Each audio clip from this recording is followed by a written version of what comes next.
This is an output of this project. That is an email extractor AI agent.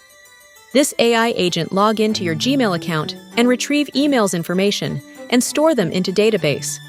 As you can see, you can also retrieve any information from your mailbox. I am showing you few examples here.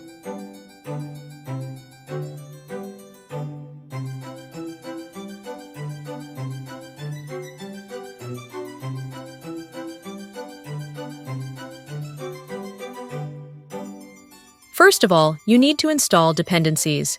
To do this, click on the Install option. You need to install 3 key dependencies: MIME-Kit, MailKit, and system.txt.json.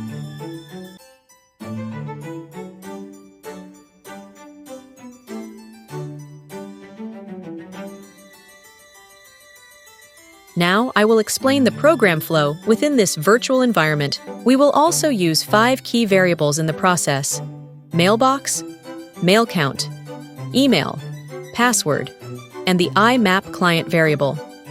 Creating variable is very easy. Click on Create Variable. Modify name and properties as per need. To select the variable type, click on Open Type Graph and select your required type like object, string, integers, or any other. Database. This loop continues until all emails have been processed and saved in the RAG database. Once this process is complete, control moves back to the main function, where we enter the RAG query function. The purpose of RAG query is to retrieve information from the database. Here, the system takes a command from the user prompt to search for the required data. Next, the Ask Serena API refines the user's instructions, making it easier for the program to understand the query.